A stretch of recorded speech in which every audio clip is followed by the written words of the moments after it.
Hola, soy Montse Díaz, doctora en psicología y neuropsicóloga. Bienvenido y bienvenida a Neuropsicoteca, un espacio para hablar, divulgar y aprender entre todos de psicología. En esta nueva entrega vamos a conversar con Estrella Alfonso Adam. Estrella es pedagoga, logopeda y doctora en educación, coordinadora y directora del Departamento de Pedagogía Terapéutica de Logopedia del Instituto de Atención al Desarrollo Infantil IADI Valencia. Y además es directora del Máster de Necesidades Educativas Especiales de la Universidad Internacional de Valencia. Hoy vamos a hablar de esa relación entre la familia y la escuela de la que tanto hablamos en nuestra formación, ¿verdad? Hacemos bandera de ella para una correcta intervención en niños con trastornos del aprendizaje, trastornos del lenguaje o lectoescritura, pero vamos a lo concreto, Estrella. Los terapeutas, ¿damos pautas a los padres? ¿Les dejamos hacer? ¿Cómo va esto? Mira, tras mis 25 años de experiencia profesional, he llegado a la conclusión de que los terapeutas pecamos de no formar e informar bien a los padres cuando tienen un hijo con dificultades en aprendizaje, trastornos del lenguaje y la comunicación. Me explico. Durante todos estos años en trayectoria profesional me doy cuenta cuando contactas con otros profesionales, otros gabinetes, o por también las verbalizaciones que te van haciendo padres que vienen de otros gabinetes que te dicen, uy, es que yo no me he encontrado nunca un profesional que explique las cosas como tú las explicas. Cuando estás en coordinación también con otros gabinetes, te das cuenta que ellos, el feedback que le dan a los padres es la sesión ha ido bien, el niño se ha portado muy bien y hemos trabajado todo lo que teníamos que trabajar. Y con eso ahí se queda. Cuando ves estas verbalizaciones de es que tú me explicas lo que le pasa a mi hijo, es que tú me cuentas lo que estás haciendo, es más, es que tú me invitas a entrar dentro de la sesión para ver qué estás trabajando, cómo estás trabajando y lo más importante, qué puedo hacer yo desde casa para ayudar a mi hijo. Ahí es cuando a mí se me abre un mundo de llegar a pensar que los terapeutas no estamos trabajando bien. Y no estamos trabajando bien porque no estamos trabajando con realmente las personas que más tiempo pasan con sus hijos, que son los padres. Y además, decimos muchas veces, es que los padres nos implican. Los padres no trabajan con sus hijos y no llegan a, pues bueno, eso, a implicarse, ¿vale? Y entonces caes en la cuenta de que los padres no se implican porque pasan y no quieren implicarse, o los padres no se implican porque no saben cómo implicarse. Y Y yo creo que entonces es un dato interesante el que indicas, que viene un poco en la línea de una corriente que habla de profesionalizar a los padres, ¿no? Es darles formación para que sepan qué hacer. Pero eso depende no solo del tipo de padres que tengan, que también sabemos que es una variable importante, sino nosotros como terapeutas que vayamos más allá, ¿no? claro, y entonces llega un momento en el que tú estás trabajando con el niño, por ejemplo, vamos a poner por caso que estamos trabajando una dislexia, ¿Mm? ¿vale? Y ese niño tiene un problema en la ruta fonológica. Entonces les explicas a los padres, mira, tu hijo es que, claro, tiene un problema con la ruta fonológica y lo que tiene que hacer es leer palabras infrecuentes. Y entonces el padre se queda en cara de pez y dice, ¿y eso qué es? ¿Vale? ¿Y qué sentido tiene esto? Claro. Pero coges y dices, entra conmigo y vas a ver la lista de palabras que yo tengo y cómo tu hijo está separando esas palabras infrecuentes, esas pseudopalabras por sílabas, y vas a entender bien lo que es una lectura fonológica. Pero además es que yo soy tu modelo. Tú me vas a copiar a mí, porque yo te voy a dar un listado de palabras. Y tú en casa, durante un minuto todos los días, le vas a pasar esta lista de palabras. Y lo vas a hacer de este modo. Vamos a minimizar ese Word para que vayan saliendo solamente la palabra, o vamos a utilizar una herramienta gratuita como es lectura ágil, donde yo puedo Mm. poner dos palabras según un intervalo de tiempo que yo te voy a ir diciendo para que lo vayas haciendo leer una palabra o dos palabras o tres. Y además, lo más sorprendente es que utilizo prospectos de medicamentos, donde ahí las palabras son súper complicadas o aquí en Valencia, que hablamos valenciano, no hablamos euskera, les pongo cuentos en euskera donde los Ostras, chavales tienen que leer euskera, que no sabemos lo que estamos leyendo, pero que sirve muy bien para decodificar y para trabajar la ruta fonológica. Y sobre entonces los todo, sobre todo en ese sentido, fíjate que estás planteando hacer tareas que en principio para nosotros son habituales, pero claro, nosotros somos profesionales, nosotros no somos personas que no tengan la formación que nosotros tenemos y asumimos por defecto que los padres, cuando tú les explicas esto, te están entendiendo en lo abstracto. Y yo creo que es necesario precisamente lo que apuntas, ir a lo concreto. Vamos a hacer esto. Y entonces Mm. cojo y les digo, mira, tarea para la semana que viene. Durante 1 minuto, todos los días, antes de acostarse, y ahora diré por qué antes de acostarse, abres el ordenador o una tablet o el propio teléfono y ves pasándole estas listas de palabras. ¿Qué ocurre? Que a la semana siguiente, cuando llegan, ese niño es más veloz y más exacto. Y entonces vas pidiéndoles cada vez de manera gradual, de manera concreta, actividades donde además el padre se empodera, porque ya entiende lo que les estamos pidiendo. Además, Exactamente. forman parte del proceso y además a nosotras nos ayudan para poder avanzar con ese niño y ellos también. Estas mismas pautas, que también es muy importante el tener este contacto continuo con los profesores de pedagogía terapéutica de los centros escolares, sea público o sea concertado, cuando tenemos la oportunidad de tener este contacto directo con los centros y les damos la misma pauta que hemos dado a los padres, la damos a los mismos profesionales del centro, aunamos fuerzas y este niño que con nosotras está 45 minutos a la semana, tiene nuestros 45 minutos, los 45 minutos que tiene en el cole, que allí, desafortunadamente, en muchas ocasiones es en Mm. pequeño grupo, ¿vale? Y además tienen el apoyo de casa. Claro, ese niño ha ganado en intervención 3 horas a la semana, 4. Y luego, cuando están leyendo en casa algún texto con los padres, hacen lectura compartida y el padre ve una palabra infrecuente, larga, entiende dónde está el fallo de su hijo y sabe cómo corregirlo. Y digo antes de dormir, porque sabemos que esto es generar al final un hábito y el Sí. hábito se genera si trabajamos todos los días en el mismo periodo del día. Y digo antes de dormir porque todos llevamos una vida muy ajetreada, tenemos muchas cosas dentro de los quehaceres de casa, pero cuando van a dormir es cuando tenemos a los niños ya puestos entre la espada y la pared, que digo yo, están ahí ya metidos en la cama y entonces es el momento de practicar esto para generar también un hábito de 1 minuto. Luego ya iremos subiendo a 2, 3, 4, 5 minutos, no más de 5 minutos, porque un niño con TDAH, con dislexia, la atención es la que es. Y tenerlos leyendo 20 minutos es absurdo. Y Mm. es absurdo tenerlos leyendo 20 minutos un lunes, el martes no hacer nada, el jueves volver a leer 20 minutos y el resto de los días nada. O sea, esto es poquito a poquito todos los días. Y De hecho, además nos garantizamos que se despeguen de las tablets antes de acostar e induzcamos el sueño y puedan dormir mejor. Y hay estudios y evidencia científica sí. que así lo demuestra. De hecho, fíjate que hemos hablado de soslayo de dos cosas muy importantes, ¿no?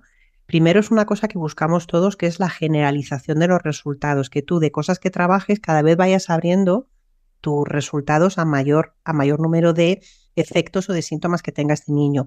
Y luego una cosa que hablamos mucho es esa validez ecológica, es decir, esto que yo hago en la consulta, que no se quede solo en la consulta como algo aislado, a lo cual a mí me asocian a trabajar determinadas cosas y fuera de aquí el mundo existe de otra manera, a otro ritmo, sino que esa validez ecológica de lo que nosotros hacemos en consulta, lo que hablamos con esa PT o con ese AL que hagan en el colegio, lo que hablamos que los papás hagan a poquito en casa, pero con precisamente ese empoderamiento del cual hemos hablado, yo creo que es interesante porque nos pone en marcha un mecanismo muy importante, que es el desarrollo de habilidades nuevas en los niños. Es decir, si yo lo que hago en el cole, lo que hago en casa, lo que hago con mi terapeuta va en la misma línea, sabemos hacia dónde vamos y sabemos que el problema que tengo, cuando empiezan a hacer sobre todo consciente de él, ¿verdad?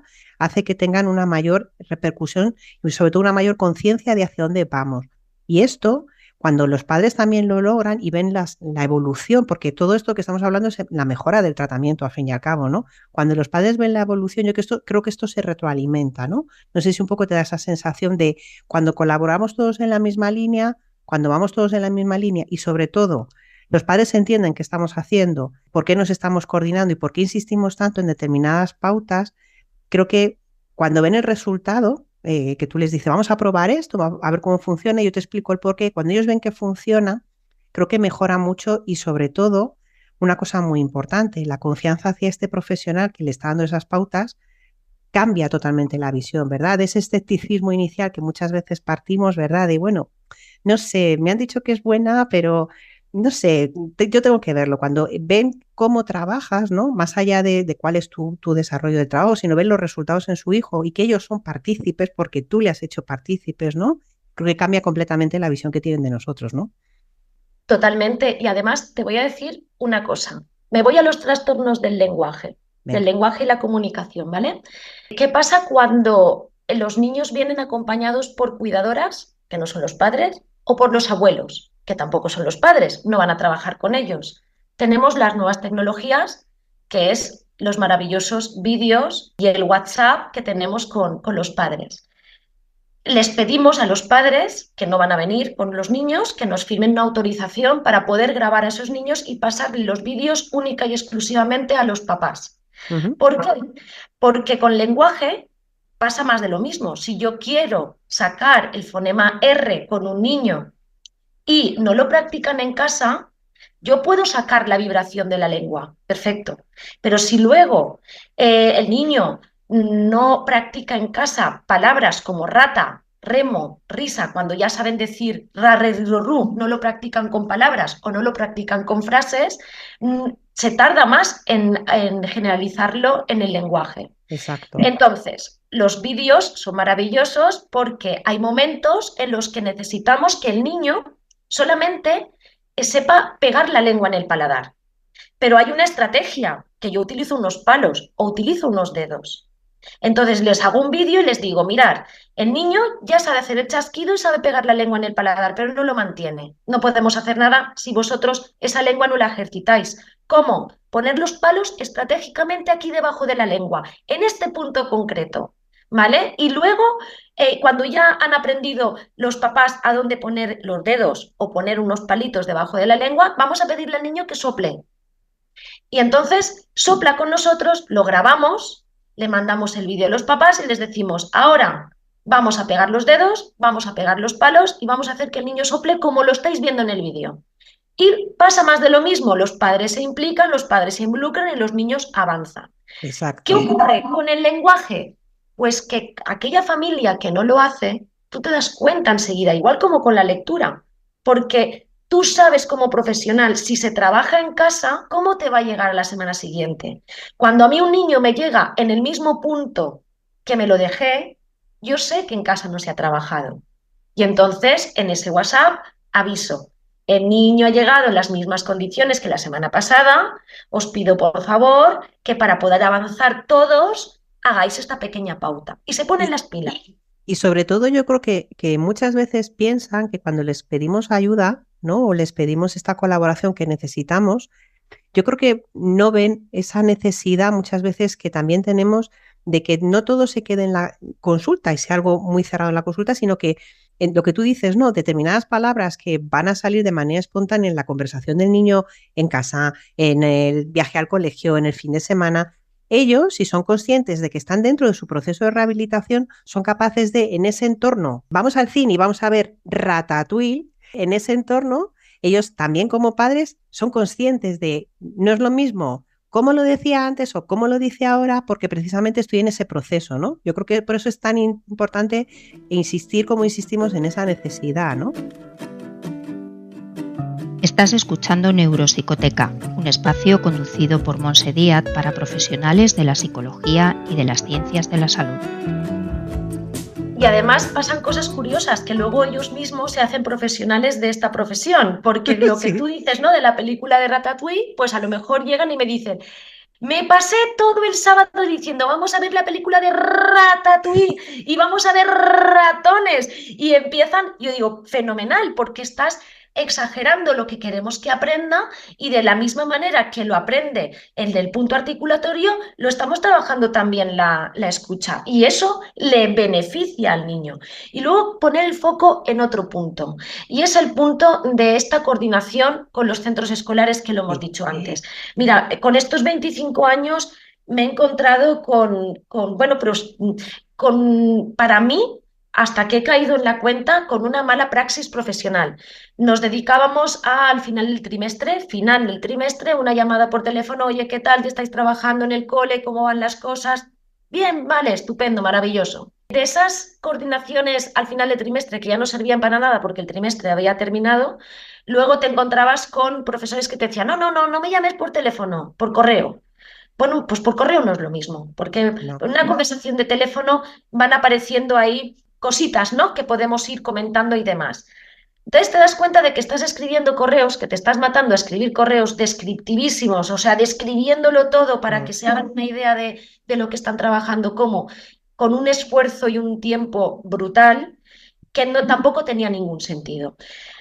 Tengo suerte, Monse, de que a día de hoy tengo 7 colegios de aquí de Valencia, donde de aquello de solamente nos podemos comunicar por correo porque la Consellería sí nos lo obliga a aparecer una maravillosa ley en la que ya se tienen en cuenta estas coordinaciones con los agentes externos y tengo coles, sobre todo con niños TEA, ¿vale? Donde dentro del mismo grupo de WhatsApp estamos las orientadoras, PT, AL, educadora. A ver, la orientadora, PT, AL, la tutora, el educador y agente externo, el centro de terapia sensorial, ¿Sí? la persona que asiste a hacer la asistencia domiciliaria en atención temprana centrada en la familia y yo como externa. No sabes la riqueza que es ese grupo de WhatsApp, porque no solamente compartes lo que estás trabajando y cómo lo estás trabajando, sino que en ocasiones se comparte esta información y formación, ¿vale? Yo no soy terapeuta en terapia ocupacional ni en estimulación sensorial, sé pues lo justo, lo básico de la profesión, pero claro, los terapeutas ocupacionales a mí me están enseñando muchísimo en cuanto a texturas, cómo introducir los alimentos, cómo quitar un pañal, cómo establecer estrategias de autorregulación en las propias aulas para los maestros, porque allí en ese grupo de WhatsApp se comparte y entonces aprendes desde la práctica profesional.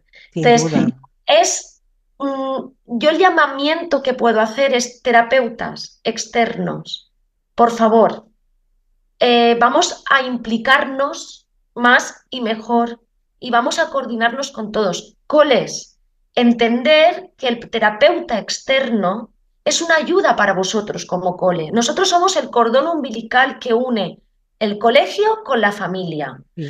Todo, porque ellos, el personal del centro escolar no tiene todos los días a los padres delante para decirles cómo lo están trabajando, mira cómo lo hago. Pero yo si tengo esa suerte, pues la voy a aprovechar. Entra, mírame, cópiame, soy tu modelo.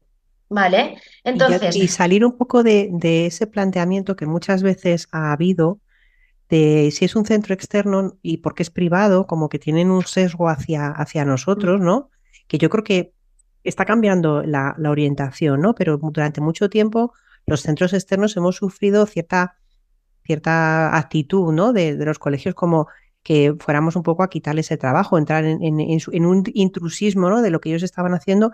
Y yo creo que esto no deja de ser una colaboración multidisciplinar donde nosotros no tenemos al niño tantas horas como les tienen ellos, pero les tenemos de una manera individualizada y al mismo tiempo tenemos a los papás en la puerta. Entonces, son variables diferentes, momentos diferentes de la vida del niño que si logramos entre todos encajar esas piezas, realmente que estamos viendo la globalidad del niño en todo su aspecto general, la parte educativa, la parte rehabilitadora, la parte familiar, la parte asistencial, incluso en diferentes terapias. Entonces, avanzar en ese sentido a mí me parece muy interesante lo que estás diciendo, porque yo creo que es el modelo presente y sobre todo futuro. Si queremos lo que queremos, que es que este niño el día de mañana sea un adolescente y sea un adulto plenamente funcional. Y además, mira, Monse, eso de el externo va a venir, el razonamiento que hacían los coles, ¿no? ¿Cómo un externo va a venir a decirme a mí lo que tengo que hacer y cómo lo tengo que hacer? Eso, en la manera en la que tenemos de colaborar con ellos y de hacerles entender que realmente somos uno más, una ayuda más, cambia la perspectiva y entonces todo el mundo quiere ya no el correo, sí esos grupos de WhatsApp o de Sí, Telegram y compartir conocimiento. Y digo conocimiento porque, mira, a mí con un NTA nunca había utilizado la plastilina con él porque las texturas le molestan bastante. Entonces dije, bueno, ¿por qué tengo que trabajar con él el moldeo de la plastilina si me lo va a rechazar? Bueno, pues en estas sesiones de coordinación que son semanales, la tutora me comentó, uy, pues hoy con la plastilina ha estado trabajando súper bien porque la iba esparciendo y con la plastilina iba pintando una pera. Y yo dije, ¿cómo? Este niño está pintando una pera con plastilina que yo decidí no ponerle la plastilina delante porque me la iba a rechazar. Bueno, automáticamente plastilina la tutora, plastilina estrella. claro, Hacer churros, hacer números, hacer todo con plastilina. Quiero porque decirte que si tú no hacemos. tuvieras esa información que te ha dado el Claro. otro profesional, irías a ciegas. Totalmente, totalmente. O sea, hemos pasado de coordinaciones donde te pasaban los objetivos de lo que iban a trabajar en el aula de PT o AL y los objetivos del aula y los ibas trabajando. Y cuando ya te coordinas, vas mucho más allá. Y lo que siempre digo, si es que nuestro trabajo es muy bonito Mm. porque ayudamos a los niños a que no estén trabajando con un adulto, sino que estén en el parque, que es donde tienen que estar los niños. Los niños tienen que estar jugando, no con nosotras. Entonces, si nos podemos coordinar y con esos niños que son hay casos que son de entrada al gabinete durante poco tiempo, les enseñas, aprenden y se van. Otros casos sí que es de tiempo De largo tiempo largo, sí. intervención, ¿vale? Pero si aunamos fuerzas, esa familia se gasta menos dinero en un gabinete porque terminas antes la terapia y los que tienen que estar más tiempo, bueno, pues van todos a uno y el niño madura, crece, aprende y va más rápido, oye, pues intentemos rascar tiempo para que puedan estar jugando, que es donde tienen que estar jugando. Yo creo que en ese sentido, quizá la reflexión final, ¿no? Sería que hay una absoluta necesidad, primero, de formar padres, segundo, de coordinarnos los profesionales que atendemos a los niños, buscando esa respuesta, ¿no? A las necesidades educativas, emocionales, psicológicas, ¿no? Cuando hablamos de todos los campos, y que más allá del papel que tengamos cada uno, yo creo que en estos equipos que podemos llegar a montar y a formar, creo que el centro tiene que estar en el niño, ¿no? Yo creo que un poco la reflexión sería esa, ¿no? Con el niño, pero fíjate, hay muchas veces, Monse, que también me he encontrado con que el papá piensa de una manera, Sí, la mamá piensa de otra, sí, y tenemos que llegar, no a acuerdos, porque no se trata de llegar a acuerdos, pero sí de hacerles entender cada uno con sus necesidades, con sus preocupaciones, con sus sí, ansiedades, con su manera de ver la vida de manera individual, esos acercamientos de pareja para que luego sea un acercamiento de familia. Entonces, exacto. en muchas ocasiones, no sé si tú te habrás encontrado con esa situación, pero yo sí que me he encontrado con Sí, situaciones en las que me he visto decir, bueno, es que no estoy haciendo terapia de familia porque hay de pareja, porque no, pero sí les estás dando indicaciones de cómo comunicarse, de cómo expresarse entre ellos, de cómo aunar fuerzas para que aquello que entre uno y otro es tan dispar, ¿vale? Puedan llegar a un acercamiento. Como también es verdad, y hay que ir con mucho cuidado con esto, normalmente, yo no sé a ti cómo te ocurre, ¿no? mm, Pero a mí normalmente en terapia siempre suelen venir más las mamás que los papás, sí, ¿vale? Y tengo un niño que viene el papá y la mamá. Claro, mi tendencia es mamá pasa y mira. Y lo hice una vez, pero la segunda no lo hice. Me di cuenta, no, Estrella, esto es un error. Mamá pasa y mira, no. Mamá y papá, entrar y mirar. Lo Y que le pasa es dije, que muchas veces ese compartir información, porque al fin y al cabo estás compartiendo información de lo que estás haciendo con los papás, abro otra vía, ¿vale? Muchos profesionales lo ven como que nos están evaluando a nosotros y no se atreven a hacerlo. Yo creo que por inseguridad del profesional, porque si tú estás segura de hacia dónde vas, qué quieres hacer, cómo lo quieres hacer, te da igual que entre papá, te da igual que entre mamá, que entren los dos, incluso que entre la abuela, porque a veces entras con la abuela, porque muchas veces las abuelas ya sabemos que tienen un papel de cuidadoras y algunas veces en esa sobreprotección necesitas trabajarlas también. Yo creo que muchos profesionales se niegan. Yo creo que es parte de inseguridad. A mí no me importa que sepas qué estoy haciendo, precisamente por ese planteamiento inicial del cual partimos, ¿no? Lo vamos a compartir, lo vamos a hacer juntos, porque realmente hacia donde vamos todos es hacia ese bien común que queremos hacer con el niño, ¿no? Y efectivamente, cuando hay discrepancias, yo las trabajo aparte. No sé tú cómo lo haces, yo les cojo aparte a los papás y hago una sesión de, a ver chicos, estamos aquí por esto, vamos a recordar tal, vamos a ir hacia un punto común que es este. Y a mí me funciona muy bien porque creo que les pones a ellos en un momento donde ellos están centrados en quiero la solución a mi hijo, que todos es lo que queremos, y ven que si están divididos entre ellos, al final, esto es como fuente de ovejuna, ¿no? Todos a una. Entonces, al final, les haces un poco conscientes de no puedes dar mensajes contradictorios porque eso está repercutiendo en el niño. Entonces, cuando hacemos esa unión, ¿no? De todas las fuerzas, al final funciona muchísimo mejor, ¿verdad? funciona mejor. Y yo a comentar dos cositas. Hemos estado hablando de la familia normotípica, Ya, ¿vale? pero Papá, justo mamá. ahora, Aquí puntualizar sí, que atendemos a la familia, la que sea, en la ese que sea. momento que nos toque, porque a lo mejor estamos con Exacto, segunda pareja, primera exacto. pareja o tercera pareja. O sea que aquí tenemos variabilidad toda la del mundo. Efectivamente nos movemos ahora mismo en eso, ¿no? Exacto, o sea, no pensemos que familia solamente es aquella que No, está constituida por papá y por mamá, no, es la familia, o sea, la pareja, la familia como esté constituida. Y decía esto del papá, Monse, porque muchas veces, bueno, a mí en aquella ocasión, por inercia, ¿no? Porque como siempre están las mamás, pues llamas a la mamá, ¿no? Y es también un poco el error de pensar que la que se ocupa es la mamá, y no, tampoco, ¿eh? Se tampoco. ocupan los dos. ¿Vale? Y se ocupa, pues, como esté constituida la pareja, ¿vale? Creo que es un Exacto, punto exacto, porque importante. muchas veces te encuentras que es por así decirlo, un sesgo, ¿no? Que nosotros tenemos, una medida, ¿no? De hablar las mamás, porque sabemos que mayoritariamente son mamás, pero cuando llamas a los papás a capítulo, ¿verdad? Rápidamente te viene y te cuentan todo lo que hacen en la sombra, ¿no? Con su poco tiempo, sus temas, pero es verdad que ellos están ahí. Entonces yo creo que cuando les haces partícipes, ¿no? También muchas veces esa falta de habilidades que a veces tienen, ¿no? Y que te reconocen, cuando tú les das ese poder que hablábamos, ¿no? Hace que ellos, los papás, ¿no? Se pongan ahí un poco en el papel de voy a ir hacia adelante. Bien, pues llegados a este punto, Estrella, te tengo que despedir. Oh, qué pena. Oh, qué pena. Se nos ha hecho corto, ¿verdad? Sí, Bueno, sí, esto porque nos sí. sugiere una segunda conversación, que sabes que siempre esto pasa. Cuando inicias un hilo siempre nos surge una segunda conversación. Pues nada, tan interesante ha sido la charla con Estrella que le invitaremos otro día, sin lugar a dudas. Y vamos Perfecto. cerrando ya nuestro podcast de hoy. Si te apetece aprender o enseñar de psicología, puedes contactar con nosotros en neuropsicoteca.com y proponernos temas de los que quieres que hablemos juntos. Soy Monse Díaz y juntos aprendemos en Neuropsicoteca, la academia para psicólogos. Muchas gracias, Estrella. Muchas gracias a vosotros, Monse. Un abrazo.